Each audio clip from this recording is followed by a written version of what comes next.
दुनिया भर में फिर से कई सालों के बाद 2008 जैसी मंदी के बादल छाने लगे हैं। इस बार मंदी का खतरा इतना गंभीर है कि दुनिया के सबसे अमीर व्यक्ति एलन मस्क को भी इसका डर सता रहा है। नोमुरा ने भी इस खतरे से दुनिया को आगाह किया है। वहीं कुछ देश ऐसे भी हैं जिन्हें मंदी छू भी नहीं पाएगी। दशकों की सबसे ज़्यादा महंगाई को काबू करने के जो प्रयास किए जा रहे हैं उससे दुनिया और अधिक संकट में पड़ने वाली है। लगातार बढ़ती ब्याज दरों से ग्लोबल ग्रोथ सुस्त पड़ने वाली है। इस संकट से दुनिया भर में मंदी आ सकती है। कोरोना महामारी के साथ ही यूरोप में जारी लड़ाई और सप्लाई चेन की बाधाएं इसका प्रमुख कारण बन रही हैं। नोमुरा ने ताज़ा रिपोर्ट में कहा है कि अगले 12 महीने के भीतर दुनिया की प्रमुख अर्थव्यवस्थाएं मंदी की चपेट में आ जाएंगी। रिपोर्ट के अनुसार सख्त होती सरकारी नीतियां और जीवन यापन की बढ़ती लागत ग्लोबल इकोनॉमी को मंदी की ओर धकेल रही हैं। नोमुरा की बात पर यकीन करें तो दुनिया की सबसे बड़ी अर्थव्यवस्था अमेरिका के साथ साथ यूरोपीय यूनियन के देश मंदी की चपेट में आ सकते हैं।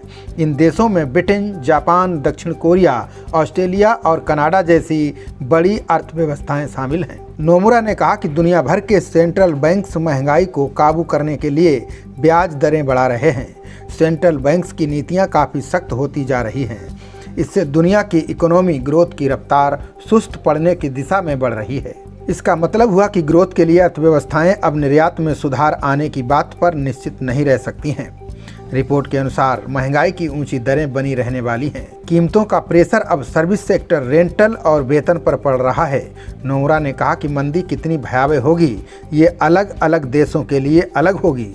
अमेरिका के बारे में नोमुरा ने कहा कि दुनिया की सबसे बड़ी इकोनॉमी इस साल की अंतिम तिमाही यानी अक्टूबर-दिसंबर तिमाही में मंदी की चपेट में जा सकती है। यूरोप के बारे में रिपोर्ट में कहा गया है कि अगर रूस ने गैस सप्लाई पूरी तरह से रोक दी तो पूरा यूरोप मंदी की मार से बेहाल हो जाएगा। दक्षिण कोरिया में मंदी की मार सबसे ज़्यादा पड़ेगी।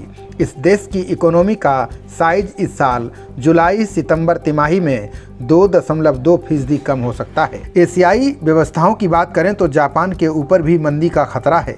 एशिया की दूसरी सबसे बड़ी इकोनॉमी जापान में मंदी की मार तुलनात्मक रूप से कम रह सकती है।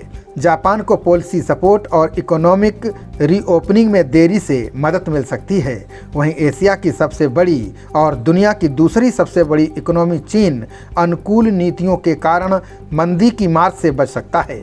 ये बात अलग है कि चीन के ऊपर जीरो कोविड स्ट्रेटजी के चलते कड़े लॉकडाउन का खतरा है। प्रमुख अर्थव्यवस्थाओं में सबसे तेज ग्रोथ रेट करने वाला देश भारत भी मंदी की मार से अछूता रह सकता है। यहाँ भी ग्लोबल इकोनॉमी की मंदी के सीमित असर की आशंका से इनकार नहीं किया जा सकता है। खबरों का सिलसिला जारी रहेगा। देखते रहिए जनप्रवाद। नमस्कार।